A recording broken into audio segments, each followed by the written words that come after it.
Hello student, इस online platform पर आप सभी का स्वागत है। जैसा कि ऑनलाइन क्लासों के जो वीडियो आप तक पहुंच रहे हैं, संबंधित विषय के जिन वीडियोज़ को आप वॉच कर रहे हो, हम कोर्स को दिन प्रतिदिन आगे गति दे रहे हैं। आज फिर नई ऊर्जा के साथ आज मैं उपस्थित हूँ।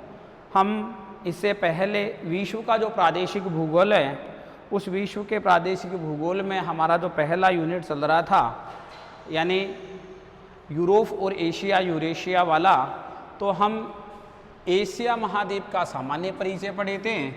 और एशिया महाद्वीप का हम सामान्य परिचय के साथ साथ हम जो पढ़ रहे थे, वह हमारे पास में आया था एशिया महाद्वीप के भौतिक प्रदेश। उसी के साथ साथ जो हमने शामिल किया था भौतिक प्रदेशों के साथ साथ ही कि एशिया महाद्वीप में कौन कौन से भौतिक प्रदेश पाए जाते हैं, उन भौतिक प्रदेशों के बारे में हम जो जानकारी प्राप्त कर रहे थे। और हमने पिछली कक्षा में यानी एशिया महाद्वीप के जो भौतिक प्रदेश हैं, उन भौतिक प्रदेशों को हमने समाप्त कर लिया है। उसी के साथ साथ हम आपसे बात करें कि एशिया महाद्वीप को 5 भौतिक प्रदेशों में बांटा गया था। उन 5 भौतिक प्रदेशों की हमने विस्तृत जानकारी प्राप्त की और प्रतिदिन हमने प्रत्येक पाठ का एक एक आपको वीडियो उपलब्ध करवाने का भरपूर प्रयास किया। और जानकारी के अनुसार मैं बताना चाहूँगा कि वह ऑनलाइन वीडियो आपके लिए अति उपयोगी साबित हो रहे होंगे और नियमित रूप से आप उन विषय के जो वीडियो जो डाले जा रहे हैं आपको उपलब्ध हो रहे हैं ऐप के माध्यम से। आप उनका प्रतिदिन अपने घर पर उनको देखें और अपने लिखित का स्टडी मटेरियल तैयार करें, जिससे कि आपकी लिखने की जो हैबिट है, जो लिखने की आदत है, वह भी बनी रहे और आपके पर्सनल नोट्स भी तैयार होते रहे। उसी क्रम को आज हम आगे बढ़ा रहे हैं और उसी क्रम को आज हम आगे बढ़ाने के साथ साथ जो हमारा पेपर है विश्व का प्रादेशिक भूगोल, यानी विश्व का प्रादेशिक भूगोल, जो हम विश्व का हमारा जो प्रादेशिक भूगोल है, यानी ये हमारा कौन से पेपर के रूप में शामिल है, यह है हमारा फर्स्ट पेपर है। यानी बीए अंतिम वर्ष में हमारा कौन सा पेपर है, यह है फर्स्ट पेपर के रूप में है। आज हम बात करते हैं इसी पेपर की, जिस पेपर के बारे में हम पिछले दिनों से आप लोगों से मुखातिब हो रहे हैं। मैं मुखातिब हो रहा हूँ, आपके सामने आ रहा हूँ कि जो वीडियो आपको उपलब्ध करवाए जा रहे हैं, जिसमें यानी एशिया का सामान्य परिचय, सबसे पहले हमने प्रादेशिक शब्द के बारे में चर्चा की थी। प्रादेशिक शब्द को हमने आगे बढ़ाते हुए हमने एशिया महाद्वीप का सामान्य परिचय की बात की थी।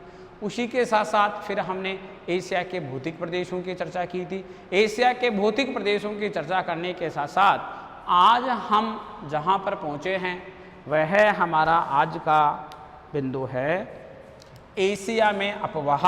हम बात कर रहे हैं एशिया महाद्वीप में, क्या एशिया महाद्वीप में हम अपवाह की बात कर रहे हैं। तो हम बात करें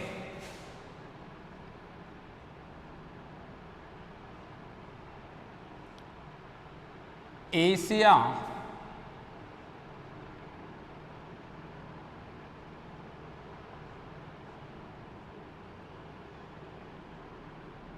अपवाह तंत्र। हम बात कर रहे हैं एशिया के अपवाह तंत्र की, यानी ये एक क्रम चलता है। इस क्रम को हम बराबर बनाए रखें, इस क्रम को हम बराबर बनाए रखें तो सबसे पहले हम जब भी किसी विषय को स्टार्ट करते हैं तो सबसे पहले हम उस विषय का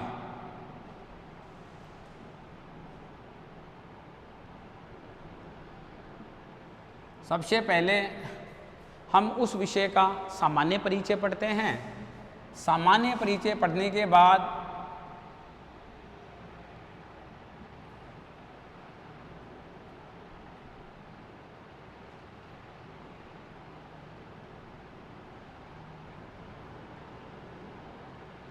सामान्य परिचय पढ़ने के बाद जो हम एशिया का जो हम ड्रेनेज पैटर्न पढ़ रहे हैं, जो हम ड्रेनेज पैटर्न पढ़ रहे हैं, यानी जो ड्रेनेज सिस्टम पढ़ रहे हैं, हम सबसे पहले किसी प्रदेश का सामान्य परिचय पढ़ते हैं, फिर उसके भौतिक प्रदेशों पर आते हैं, फिर उस भौतिक प्रदेशों पर फिर हम उसके अपवाह पर आते हैं। तो आज हम उसी ऑर्डर सीरियल को आगे बढ़ा रहे हैं, उसी ऑर्डर ऑफ क्रम को हम आगे बढ़ा रहे हैं, और उसी क्रम को हम आगे बढ़ाने के साथ साथ जो हम आज क्लास को गति दे रहे हैं वह हमारा जो विषय है वह हमारा विषय एशिया अपवाह तंत्र। हम बात कर रहे हैं एशिया महाद्वीप के अपवाह तंत्र की। देखो आज हम एशिया महाद्वीप का जो अपवाह तंत्र है हम उसके सामान्य परिचय की बात करते हैं कि कौन कौन सा हमारे पास में सामान्य परिचय है एशिया महाद्वीप के बारे में, कि जिसके बारे में हम एशिया महाद्वीप के इस अपवाह तंत्र को हम सब्जेक्ट के रूप में, हम विषय के रूप में हम इसको संपूर्णता की ओर लेकर के चलेंगे। तो मैं आपसे बात करना चाहूँ कि जो इसका जो विषय का जो पैटर्न है उसमें पैटर्न की आपसे बात करूँ तो हमारे पास में जो पैटर्न आता है, सबसे पहले हम अपवाह का सामान्य परिचय पढ़ेंगे। अपवाह के हम सामान्य परिचय की बात करेंगे। सबसे पहले जो अपवाह का हमारे पास में क्या आता है, सामान्य परिचय आता है, यानी हम बात कर रहे हैं आपसे अपवाह के कौन से परिचय की, अपवाह के सामान्य परिचय की। फिर हम बात करेंगे एशिया में अपवाह के प्रकार। हम किसकी बात करेंगे, एशिया में हम अपवाह के प्रकार की बात करेंगे। और एशिया में अपवाह के प्रकार की बात करने के साथ देखिए एशिया महाद्वीप में कौन कौन सा अपवाह पाया जाता है।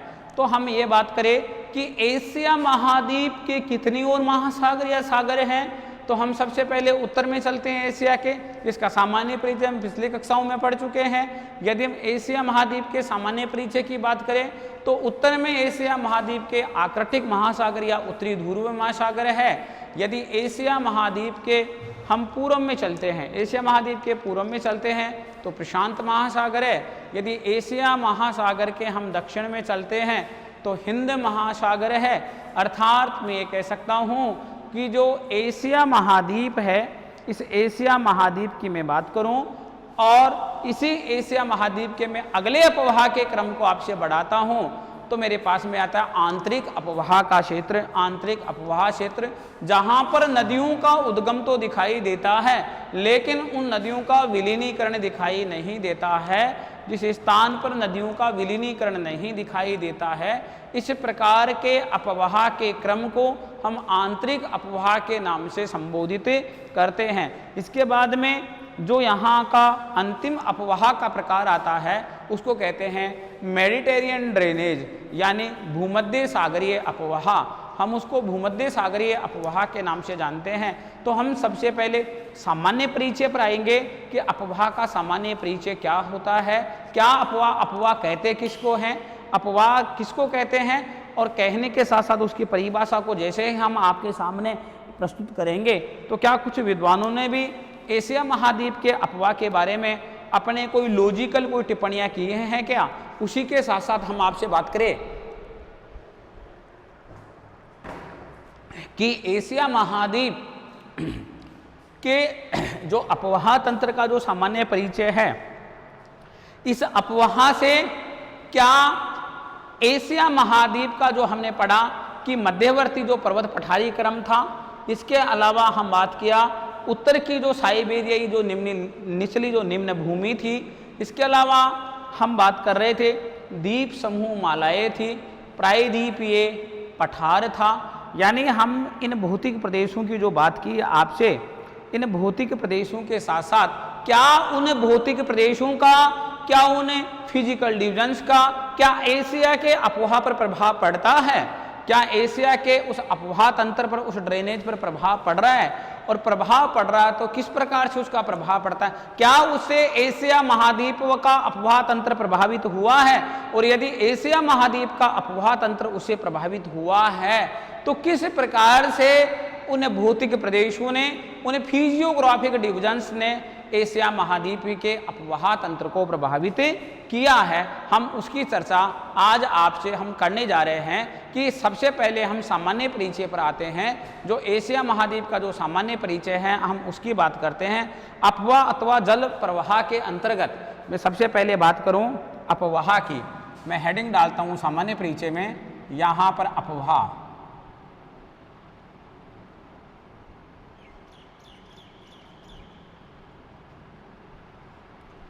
यहाँ पर मैं हेडिंग डाल रहा हूँ अफवाह, यानी हम किसकी बात कर रहे हैं, हम अफवाह की बात कर रहे हैं। तो अफवाह की हम बेसिक जानकारी प्राप्त करेंगे।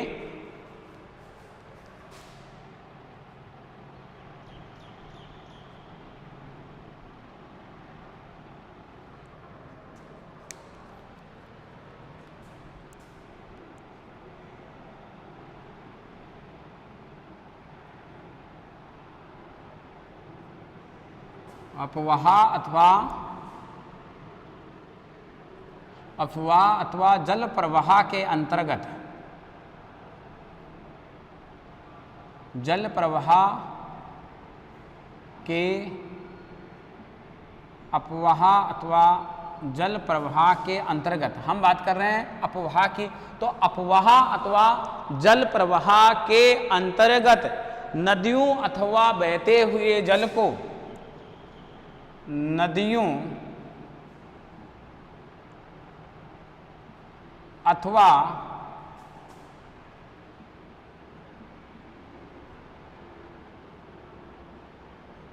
बहते हुए जल को, देखिए अफवाह अथवा जल प्रवाह के अंतर्गत नदियों अथवा बहते हुए जल, बहते हुए जल का, बहते हुए जल का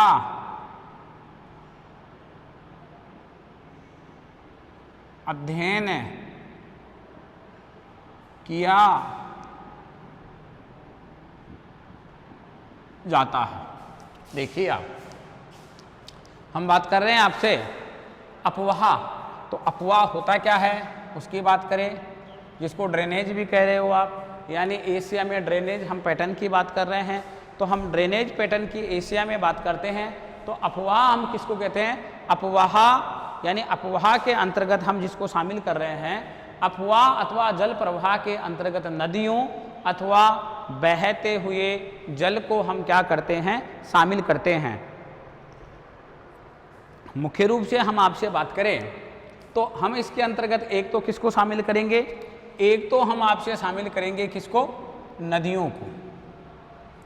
एक किसको शामिल करते हैं, रनिंग वाटर को, यानी रनिंग वाटर को, यानी बहते हुए जल को, यानी जिस जल को गति मिलती है, जिस जल में मूवमेंट शामिल होता है, जो जल स्टेबल नहीं होता है, एक जगह स्थिर नहीं होता है, उस स्थिर को हम शामिल नहीं कर सकते, क्योंकि स्थिर जल तो वह जल का स्रोत है। झील जल का स्रोत हैं, सागर जल स्रोत हैं, महासागर जल स्रोत हैं, वो तो स्टेबल जल है, उनमें तो तरंगे और लहरें मूवमेंट पानी में ही कर रहे हैं, बल्कि एक स्थान से दूसरे स्थान पर, यानी वह अपने दायरे के बाहर जाकर के उसमें किसी प्रकार की गति नहीं हो रही है। तो एक तो रनिंग वाटर और एक नदियों का जल, इन दोनों में ही मूवमेंट शामिल होता है। जिस जल में मूवमेंट होता है उस जल को हम किस में शामिल करते हैं, उस जल को हम अफवाह के अंतर्गत शामिल करते हैं। अर्थात अफवाह किसको कहते हैं, अफवाह अथवा प्रवाह, जिसको फ्लो कहते हो आप, फ्लो का मतलब होता है उसका बहना, उनकी बहने की विशेषता। देखो हम प्रवाह की बात करें आपसे कि यहाँ पर प्रवाह क्या होता है, हम प्रवाह की बात करने जा रहे हैं। प्रवाह जल का प्रवाह होता है, फ्लो होता है, यानी जिसकी हम बात करें, इसकी यदि हम बात करते हैं तो इसके बारे में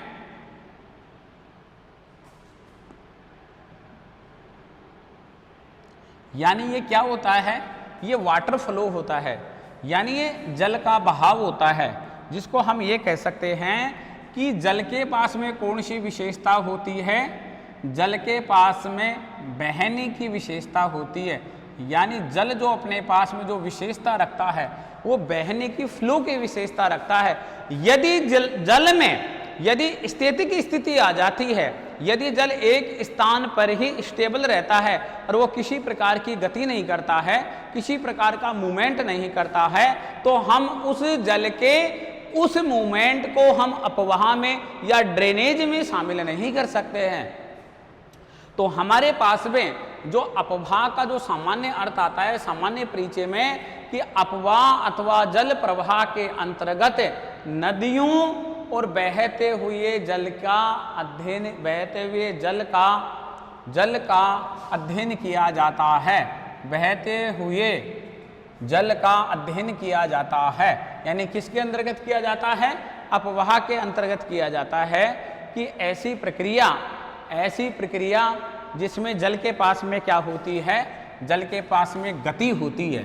यानी जल के पास में गति होती है और जिस जल के पास में गति होती है वही जल मूवमेंट करता है, वही जल यानी अपने स्थिरता की विशेषता को नहीं रखता है, वह गतिशीलता की विशेषता को रखता है। और जिस पानी में गतिशीलता पाई जाती है तो हमारे पास में वह बिंदु आया, एक तो कौन सी, नदियाँ, और इसके अलावा एक कौन सा पानी आया, बहता हुआ जल। तो इस प्रकार की जो प्रक्रिया हमारे सामने आए, इस प्रकार की प्रक्रिया को हम साधारण भाषा में क्या कहते हैं, अपवाह कहते हैं। किसके नाम से जानते हैं हम इस प्रकार की प्रक्रिया को, हम जानते हैं किसके नाम से, अपवाह के नाम से जानते हैं। सामान्य परिचय का जो हमारे पास में फैक्ट आता है, यदि हम अगले फैक्ट की बात करें आपसे, तो अगला फैक्ट जो हमारे पास में शामिल हो रहा है उसकी बात करें, नदियाँ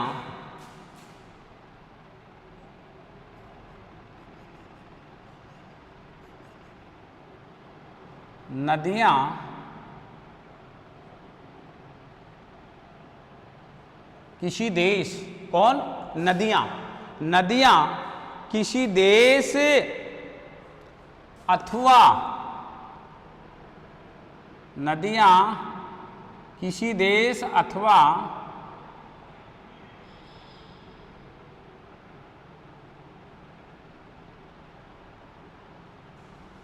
नदियाँ किसी देश, यानी मैं नदियों की, मैं रिवर्स की बात कर रहा हूँ, नदियाँ किसी देश अथवा महाद्वीप के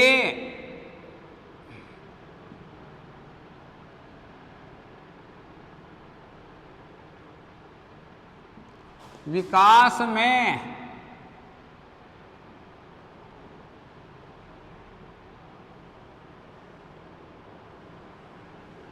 सर्वोच्च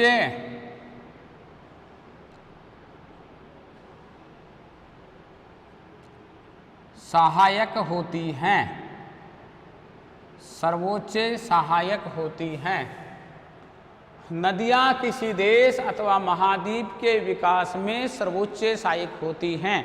नदियों की विशेषता, यानी इस टॉपिक में यहाँ पर क्या झलक रही है, यहाँ नदियों की हम, या तो कोई देश हो सकता है, या तो कोई नेशन हो सकता है, और या कोई कॉन्टिनेंटल हो सकता है, कोई महाद्वीप हो सकता है। इसका मतलब इस जगह हम बात करें अपवाह तंत्र में और नदियों की, तो नदियों की ये जो लाइन हमारे को शो कर रही है, इस लाइन का जो थीम आ रहा है, यानी इस लाइन का जो निष्कर्ष निकल के आ रहा है, वह क्या आ रहा है, नदियों की किसके बारे में बताया जा रहा है, इसमें नदियों की विशेषता के बारे में बताया जा रहा है। इसमें नदियों की विशेषता के बारे में बताया गया है। नदियाँ किसी देश अथवा महाद्वीप के विकास में सर्वोच्च सहायक होती हैं। आज से नहीं, यदि मैं प्राचीन काल से आपसे बात करूं, तो मैं प्राचीन समय से आज तक की बात करूं कि जिस समय मानव अपने कौन सी अवस्था में था, मानव अपने आदिम अवस्था में था,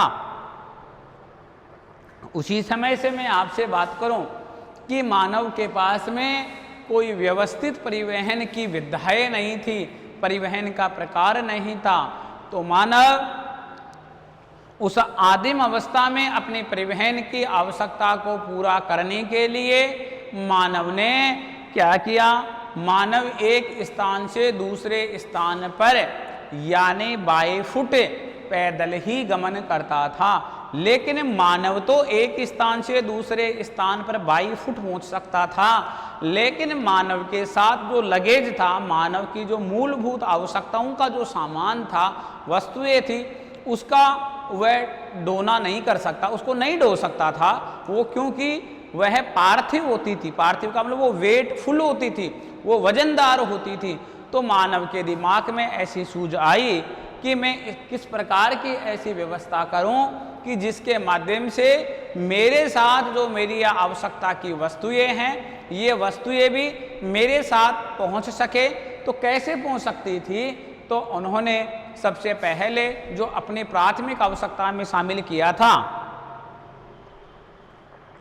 वह था जल। जल मानव की कौन सी आवश्यकता है? जल मानव की प्राथमिक आवश्यकता में शामिल है। तो मानव ने यानी नदी घाटियों के पास में अपने हैबिटेट जोन का विकास किया। मानव ने उन नदी घाटियों के पास में अपने निवास क्षेत्र का निर्माण किया, जहाँ पर मानव की जो प्राथमिक आवश्यकता में शामिल थी, जिसको हम भौतिक आवश्यकता बोल सकते हैं, उस भौतिक आवश्यकता को पूरा करने के लिए ऐसे जल स्रोत जिनके पास में मानव रहना पसंद करता था, क्योंकि पानी मानव के जीवन का आधार था। इस कारण से मानव ने ऐसे स्थानों पर अपने क्या बनाए? अपने निवास स्थान को बनाया। और उन स्थानों पर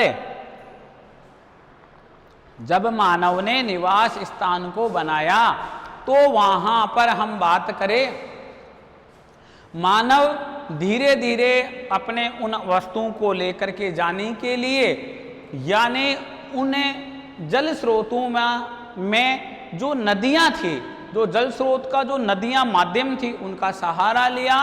वह एक स्थान से दूसरे स्थान पर बड़े बड़े लकड़ी के लट्ठों को पानी में डाला और जहां नियत स्थान होता वहां पर उसको बाहर निकाल लेता था।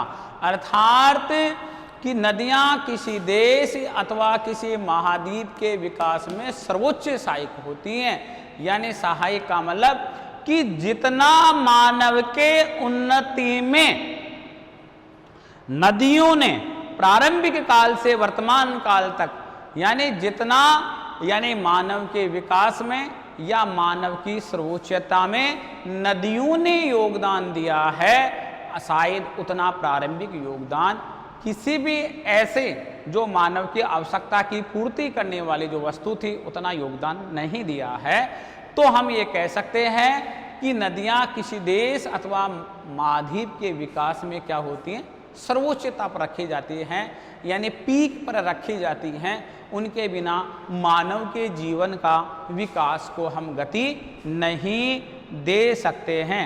एक हमारे पास में बहुत महत्वपूर्ण विद्वान आते हैं, उस विद्वान की हम बात करें कि वह विद्वान कौन है, उन विद्वान की हम आपसे बात करते हैं तो वह विद्वान हमारे पास में आते हैं कौन?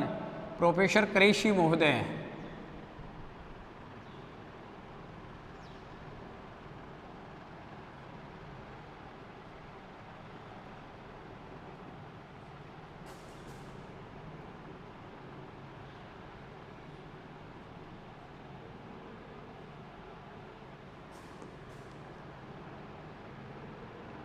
देखिए प्रोफेसर जो क्रेषी महोदय हैं, उन प्रोफेसर क्रेषी महोदय ने क्या कहा है?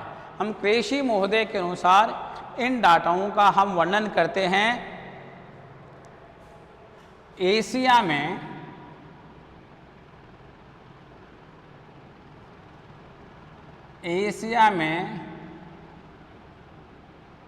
किसी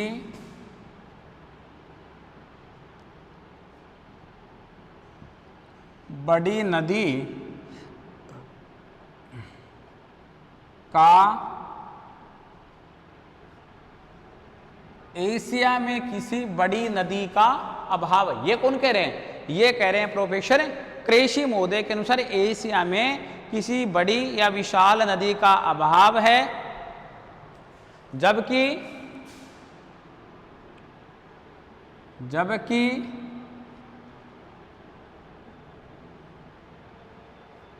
अनेक, जबकि अनेक, कौन करें, कृषि महोदय, जबकि अनेक कौन सी नदियां, जबकि अनेक छोटी नदियां, जबकि अनेक छोटी नदियां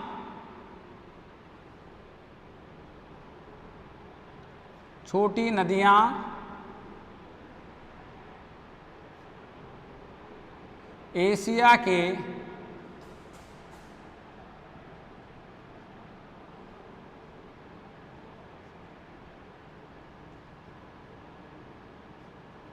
आंतरिक भाग से, एशिया के आंतरिक भाग से निकलती हैं, एशिया के आंतरिक भाग से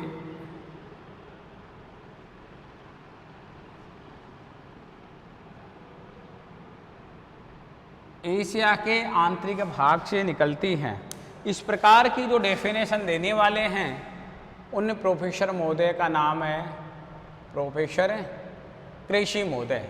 प्रोफेसर कृषि महोदय क्या कह रहे हैं, प्रोफेसर कृषि महोदय यह कह रहे हैं कि एशिया में किसी बड़ी नदी का, यानी बड़ी या विशाल, यानी बड़ी का मतलब होता है नदी की विशालता से, नदी कितनी विशाल है, क्या लॉन्गेस्ट है, क्या लार्जेस्ट है, ठीक है ना।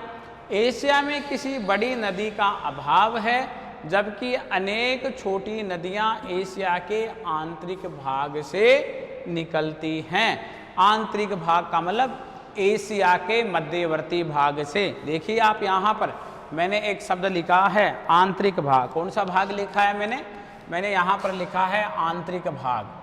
मैं इस आंतरिक भाग की थोड़ी सी आपसे व्याख्या कर लेता हूँ। इस आंतरिक भाग की हम व्याख्या करें तो यह बात हमारे सामने आती है कि हम एशिया महाद्वीप के जो भौतिक प्रदेश पढ़ रहे थे, अर्थात एशिया महाद्वीप के कौन से प्रदेश, भौतिक प्रदेश या स्थलाकृतिक प्रदेश हम पढ़ रहे थे। उन स्थलाकृतिक प्रदेशों में हमने सेकेंड नंबर पर, यानी दूसरे नंबर पर जो हमने स्टार्ट किया था वह था मध्यवर्ती पर्वत पठार क्रम। कौन सा क्रम था, मध्यवर्ती पर्वत पठार क्रम, यानी मध्यवर्ती पर्वत पठार क्रम, या इसी क्रम को मैं दूसरी टर्म में लिख दूं तो यह अपने पास में क्या आ जाएगा, प्रदेश, अर्थात ये प्रदेश। तो मैं एशिया के उस मध्यवर्ती भाग की बात कर रहा हूं कि जो शब्द प्रोफेसर कृषि महोदय ने जिस शब्द के लिए आंतरिक शब्द का प्रयोग किया है, आंतरिक भाग की बात की है, यानी प्रोफेसर कृषि महोदय उसी एशिया के मध्यवर्ती भाग को आंतरिक प्रदेश के नाम से या आंतरिक भाग के नाम से संबोधित कर रहे हैं, इंगित कर रहे हैं। प्रोफेसर कृषि महोदय ये कह रहे हैं कि मैं एशिया के उस भाग की बात कर रहा हूं जो एशिया के अंदर है। इसका मतलब एशिया के बाहर कौन है, तो एशिया के उत्तर में कौन है, निम्न निचली भूमि का प्रदेश अर्थात साइबेरियाई निम्न भूमि प्रदेश। इसके अलावा तो एशिया के दक्षिण में कौन है, कल हम बात कर रहे थे यानी प्रायद्वीपीय पठार की, उससे पिछली कक्षाओं में हम बात कर रहे थे प्रायद्वीपीय पठार की। प्रायद्वीपीय पठार के निचले भाग में द्वीप समूह मालाओं की हम बात कर रहे थे। इसका मीन्स हम बात करते हैं कि जो मैदानी भाग था, यानी जो नदियों का मैदान था, उन नदियों के मैदानी भाग के मध्य में और निचली भूमि के प्रदेश के मध्य में, यानी इन दोनों के मध्य में। देखिए आप किस किस के मध्य में, यानी हमने एक नंबर पर तो क्या पढ़ रहे थे, हम जो एक नंबर पर जो जानकारी प्राप्त कर रहे थे आपसे, तो हमारे पास में जो एक नंबर पर जो भू-आकृतिक प्रदेश आया था वह भू-आकृतिक प्रदेश था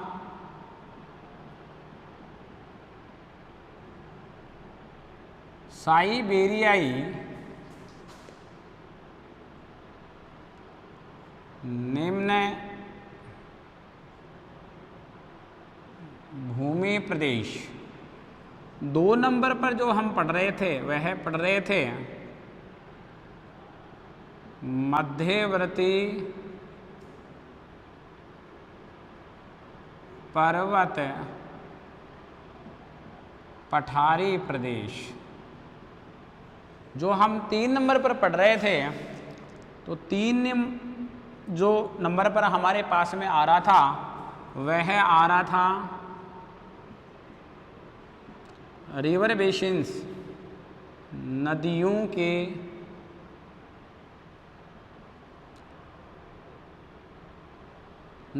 के मैदान। हम 4 नंबर पर जो पढ़ रहे थे वह था दक्षिण का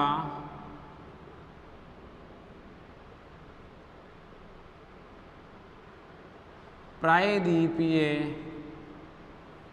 पठार। नंबर 5 पर था द्वीप समूह मालय, ये 5 नंबर पर था।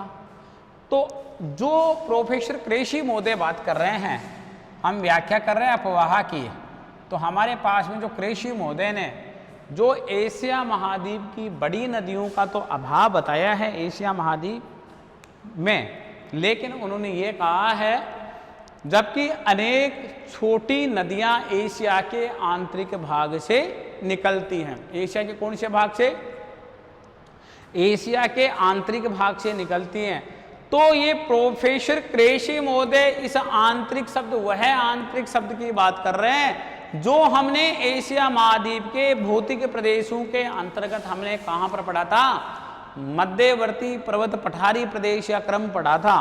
उसी प्रदेश की बात कर रहे हैं कौन? उसी प्रदेश की बात कर रहे हैं प्रोफेसर कृषि महोदय। प्रोफेसर कृषि महोदय उसको किस नाम से जान रहे हैं? आंतरिक भाग से। तो हमने भौतिक प्रदेशों में इसी प्रदेश को किस नाम से जाना था? यानी मध्यवर्ती पर्वत पठारी क्रम। अब इसके उत्तर में, मध्यवर्ती पर्वत पठारी क्रम के उत्तर में, तो मध्यवर्ती पर्वत पठारी क्रम के उत्तर में क्या है? साइबेरिया या निचली निम्न भूमि मैदानी प्रदेश। यानी ये तो इसके कहाँ पर है? ये तो इस आंतरिक भाग के कौन से भाग में है? ये तो उत्तर में है। और ये आंतरिक भाग के कौन से भाग में है? ये इस आंतरिक भाग के दक्षिण भाग में है। इसका मतलब उत्तर में और दक्षिण में। तो बीच में क्या बच गया? मिड वाला एरिया, यानी मध्य वाला भाग। तो यह भाग कौन सा भाग है जिस भाग की हम बात कर रहे हैं? यह भाग आता है मध्यवर्ती भाग। कौन सा भाग? मध्यवर्ती भाग। इस मध्यवर्ती भाग के लिए ही, कौन से भाग के लिए? इस मध्यवर्ती भाग के लिए ही, यानी प्रोफेसर जो कृषि महोदय हैं, उन कृषि महोदय ने कौन से शब्द का प्रयोग किया है? प्रोफेसर कृषि महोदय ने आंतरिक शब्द का प्रयोग किया है। तो आप इस लाइन को समझने की प्रयास करिए कि प्रोफेसर कृषि महोदय के अनुसार एशिया में आंतरिक, एशिया में किसी बड़ी नदी का अभाव है, जबकि अनेक छोटी नदियां एशिया के आंतरिक भाग से निकलती हैं। अर्थात एशिया के मध्यवर्ती पर्वत पठारी भाग से उन छोटी नदियों का जन्म होता है। प्रोफेसर जो हमारे पास में कौन कह रहे हैं? प्रोफेसर हम बात करें किनकी? हम प्रोफेसर कृषि महोदय की बात कर रहे हैं। उनकी डेफिनेशन को, उनकी परिभाषा को हमने उनके शब्दों में बांधा और उस परिभाषा को हमने व्याख्या कहाँ ले जाके की? भौतिक प्रदेशों से समायोजन करके हमने उनके इस प्रदेश की व्याख्या करने का हमने क्या किया है? प्रयास किया है। देखिए अगला अपने पास में आता है, अगली जो अपने पास में जो विशेषता आती है, मैं यदि उस विशेषता की आपसे बात करूं, वह विशेषता हमारे पास में जो है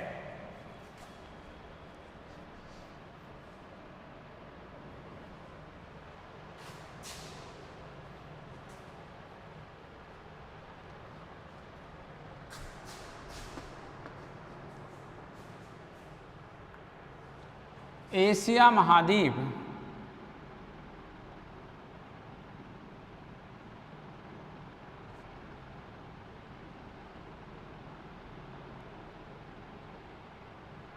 एशिया महाद्वीप के अफवाह प्रणाली की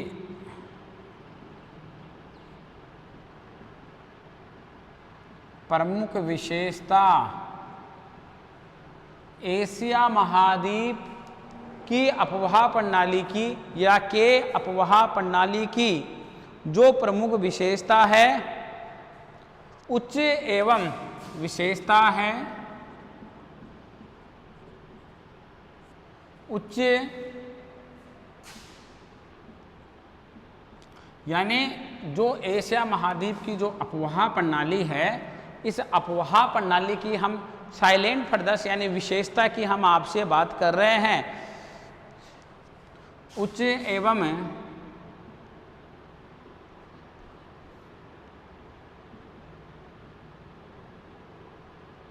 विशाल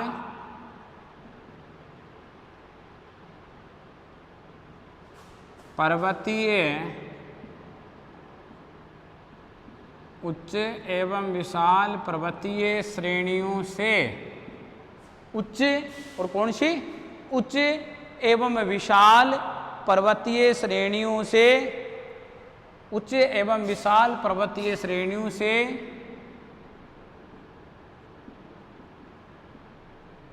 निकलने वाली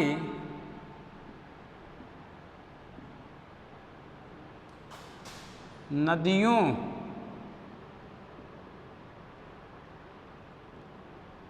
के यानी निकलने वाली नदियों के मार्ग यानी निकलने वाली जो नदियां हैं उन नदियों के मार्ग में पर्वत श्रेणियों ने बाधा का कार्य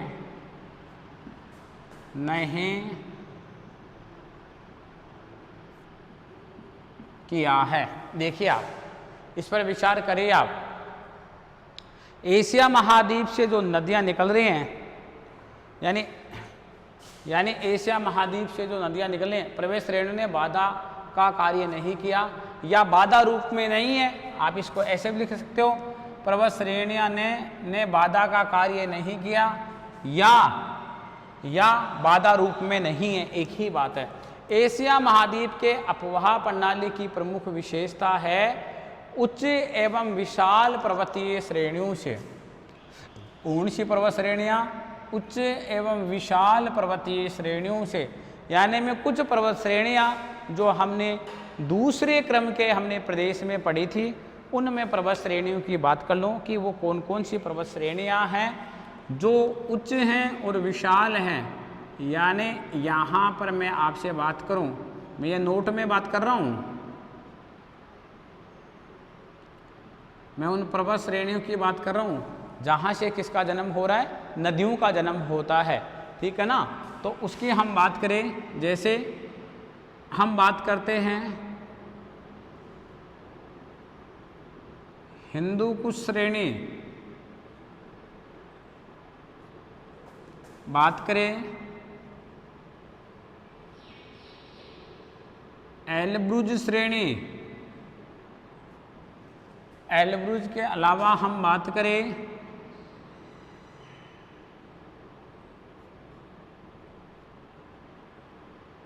किरथर श्रेणी, इसके अलावा हम बात करें सुलेमान पर्वत श्रेणी, इसके अलावा हम बात करें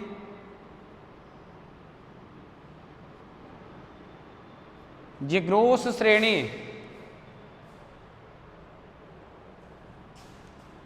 इसके अलावा बात करें हम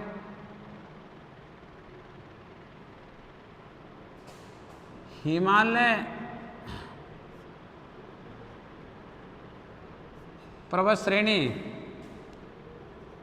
इसके अलावा बात करें अराकान योमा,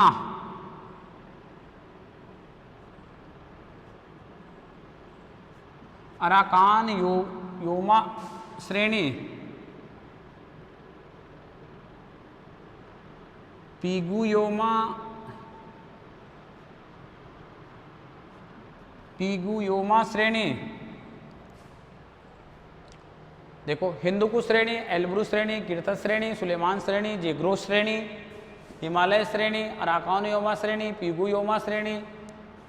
इसके अलावा कुनलून पर्वत श्रेणी,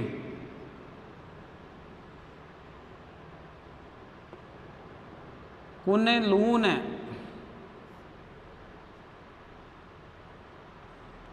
श्रेणी। इसके अलावा हिमालय और कुनलून के मध्य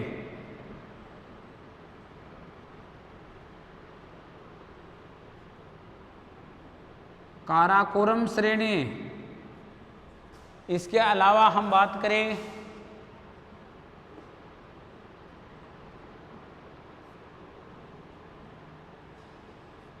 अल्टाई श्रेणी।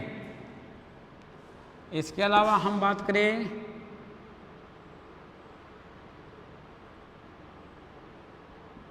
तियानसांग श्रेणी। इसके अलग काफ़ी श्रेणियां हैं ऐसी जिसकी हमने जो पिछली कक्षा थी हमारी भौतिक प्रदेश वाली, और जो हमने सेकेंड ऑर्डर का जो हमने प्रदेश पढ़ा था उसमें हमने बहुत श्रेणियों के बारे में पढ़ा है।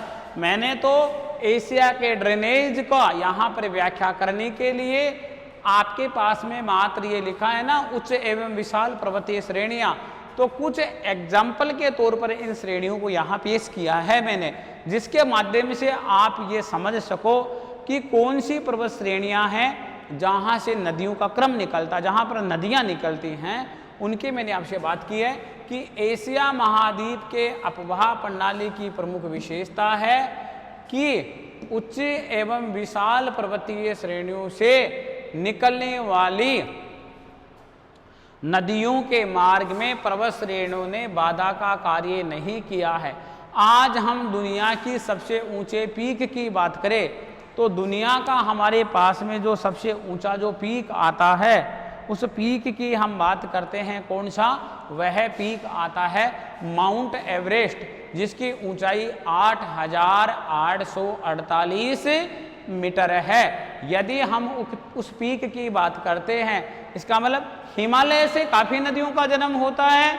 क्या एशिया महाद्वीप के अभी हम आगे जब क्रम को बढ़ाएंगे तो हम पुरातन अफवाह और नवीन अफवाह पढ़ेंगे, यानी उन नवीन अफवाह और पुरातन अफवाह में हम वो हिमालय से निकलने वाली नदियों का क्रम है, अफवाह का क्रम है। तो यानी इन उच्च पर्वत श्रेणियों ने और विशाल पर्वत श्रेणियों ने इन नदियों के प्रवाह में किसी प्रकार की बाधा डालने का कार्य नहीं किया है। आगे है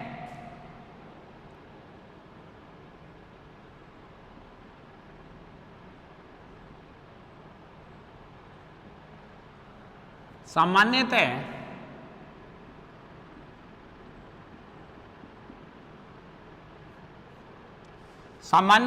हम आगे बढ़ रहे हैं। देखिए सामान्यतः मध्यवर्ती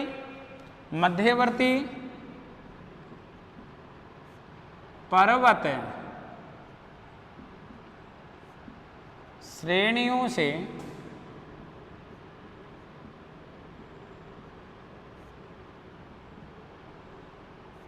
निकलने वाली नदियां, सामान्यतः मध्यवर्ती पर्वत श्रेणियों से निकलने वाली नदियां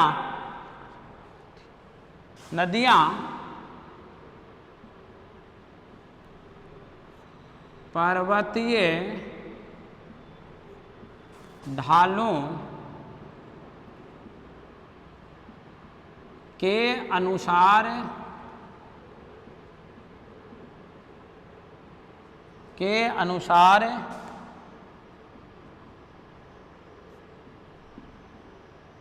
प्रवाहित होती हैं। के अनुसार प्रवाहित होती हैं। सामान्यतः मध्यवर्ती पर्वत श्रेणु से निकलने वाली नदियाँ पर्वतीय ढालों के अनुसार क्या होती हैं, प्रवाहित होती हुई, यानी प्रवाहित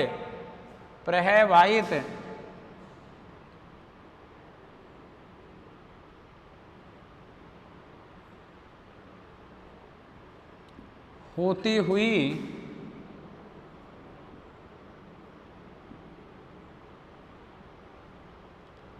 उत्तर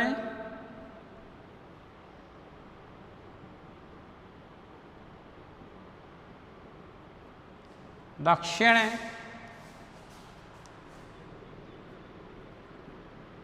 पूर्व व पश्चिम की ओर आगे बढ़ती हैं। देखिए आप, हम बात कर रहे हैं आपसे कि सामान्यतः मध्यवर्ती पर्वत श्रेणु से निकलने वाली नदियां अर्थात एशिया महाद्वीप का दूसरे क्रम का फिजियोग्राफिक डिविजन्स यानी मध्यवर्ती पर्वत पठारी क्रम।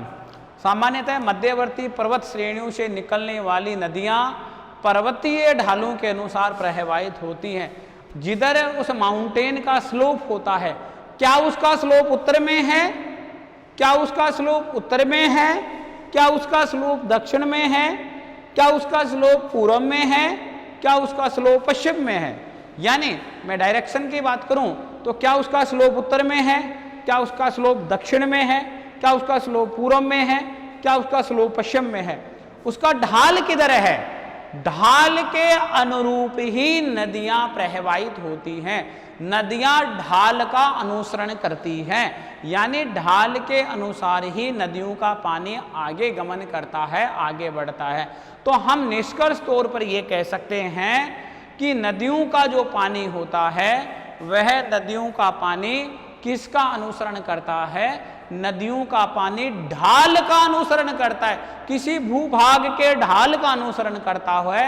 यानी उस भूभाग का ढाल जिस ओर होगा तो नदियों का पानी भी इसी ओर आगे बढ़ेगा। तो इससे यह कॉन्सेप्ट निकलता है कि सामान्यतः मध्यवर्ती पर्वत श्रेणियों से निकलने वाली नदियां पर्वतीय ढालों के अनुसार प्रवाहित होती है। पर्वत का ढाल उत्तर में है, पर्वत का ढाल दक्षिण में है, पर्वत का ढाल पूर्व में है, पर्वत का ढाल पश्चिम में है। उसी के अनुसार ही नदियां क्या होती हैं, उसी के अनुसार ही नदियां उस ढाल का अनुसरण करते हुए नदियां क्या करती हैं, आगे बढ़ती हैं। अर्थात अगला जो हमारे पास में फैक्ट आता है वह आता है, उसमें फैक्ट की आपसे बात करूं, एशिया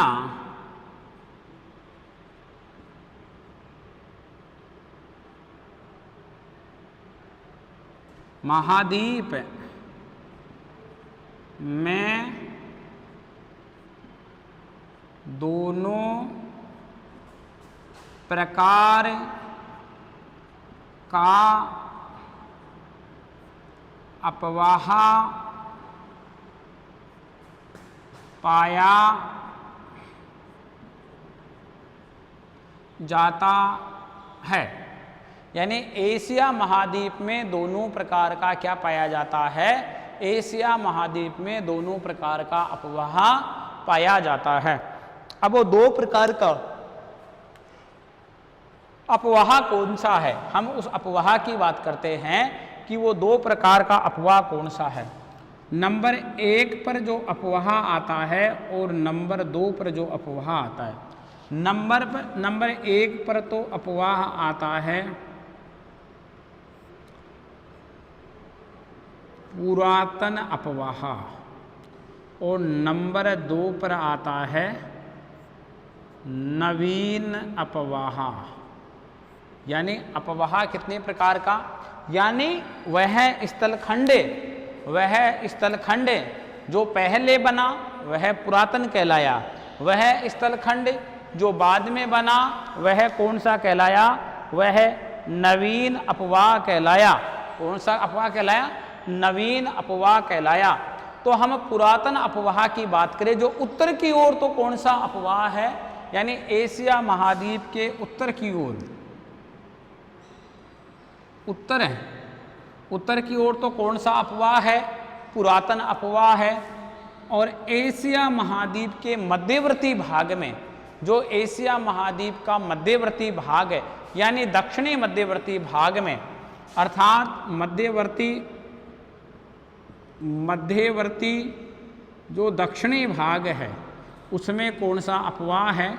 उसमें अपवाह है नवीन अपवाह है। यदि मैं आपसे बात करूं इस अपवाह में, कौन से अपवाह में? पुरातन जो हमारे पास में अपवाह आया, इस पुरातन अपवाह के अंतर्गत हमारे पास में कौन सी नदियां शामिल हैं? तो मैं उन नदियों की बात करता हूं। इंडीरिका जो पुरातन अपवाह में शामिल है,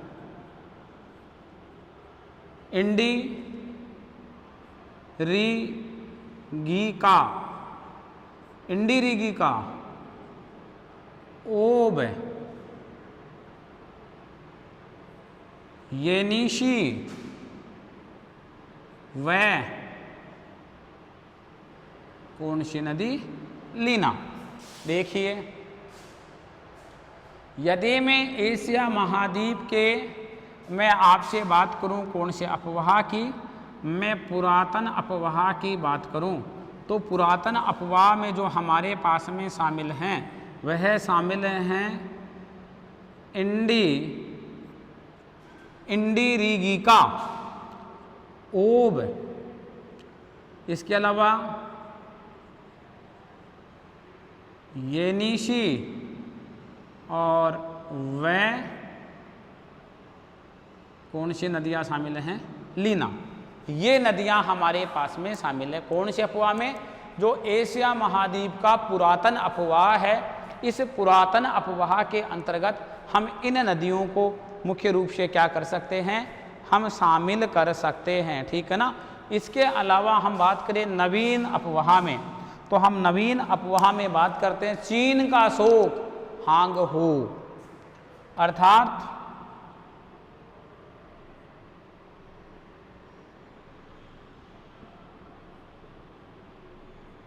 हांग हो किस नाम से जाना जाता है? सोरो ऑफ चाइना।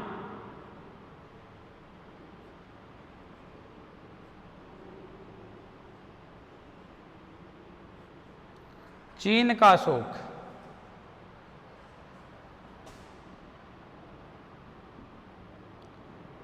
यांगटी शिकियांग,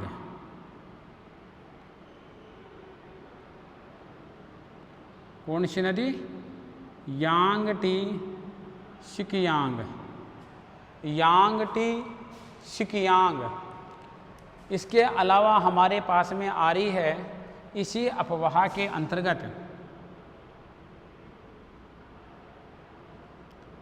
इरावदी, अगली नदी है गंगा,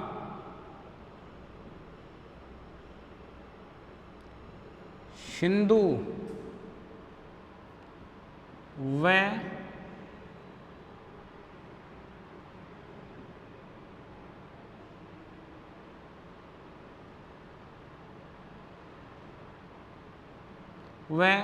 ब्रह्मपुत्र। इन नदियों को हम कौन से अपवाह में शामिल करते हैं? इन नदियों को हम शामिल करते हैं कौन से में? नवीन अपवाह में। अर्थात अपवाह हमारे पास में कितने प्रकार का आया? दोनों प्रकार का। तो देखिए, हमने दोनों प्रकार के अपवाह की क्या कर ली? व्याख्या कर ली है कि वह दोनों प्रकार का अपवाह कौन सा है। तो दोनों प्रकार का जो अपवाह हमारे पास में आया, एक अपवाह तो कौन सा आया हमारे पास में? पुरातन अपवाह। इसके अलावा दूसरा अपवाह हमारे पास में कौन सा आया?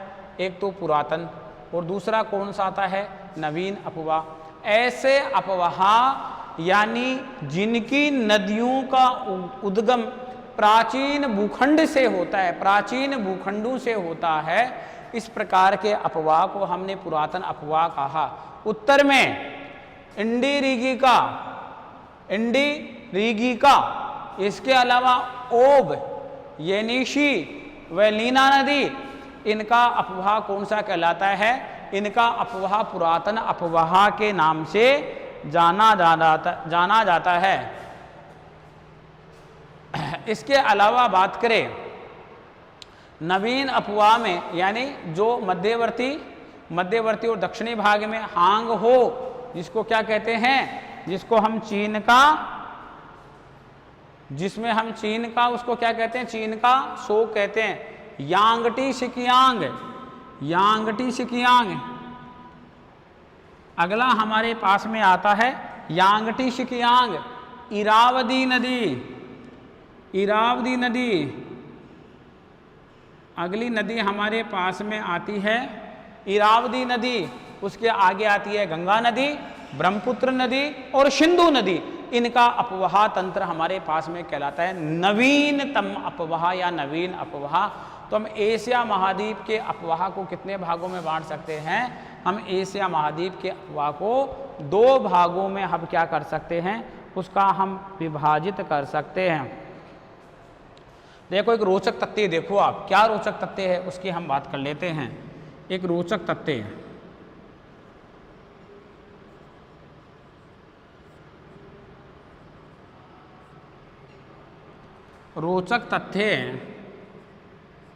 यह है कि कौन सा? देखो एक रोचक तथ्य, नदियों के बारे में एक रोचक तथ्य हमारे पास में क्या आता है? दक्षिण के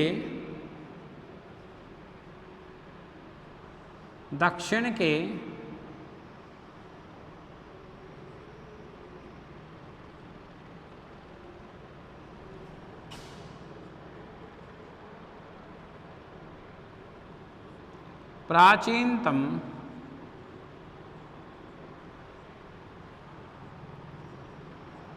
भूखंडों से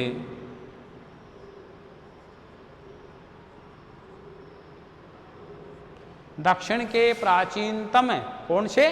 दक्षिण के प्राचीनतम भूखंडों से, क्या? भूखंडों से या भूखंडों में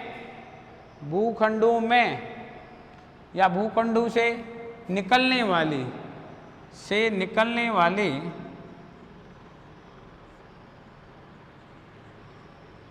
नदियां, दक्षिण के भूखंडों में मिलने वाली या निकलने वाली नदियां कृष्णा,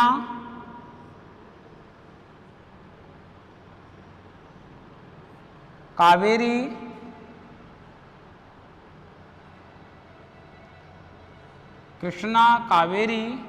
गोदावरी, नर्मदा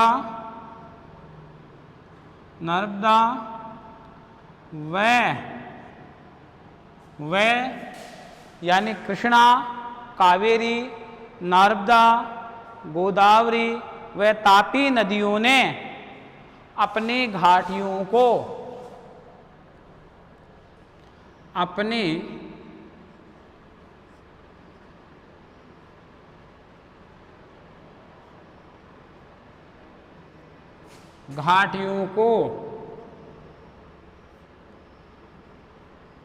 गहरा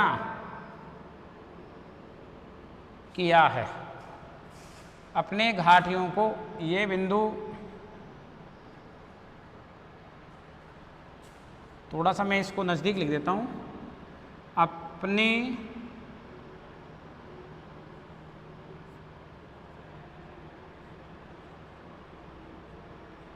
घाटियों को गहरा किया है।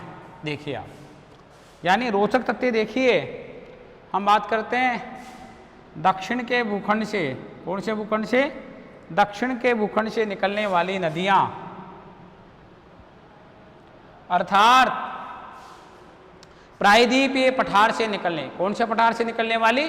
प्रायद्वीपीय पठार से निकलने वाली नदियों की मैं आपसे बात कर रहा हूं। कौन से पठार से? प्रायद्वीपीय पठार से निकलने वाली मैं आपसे नदियों के बारे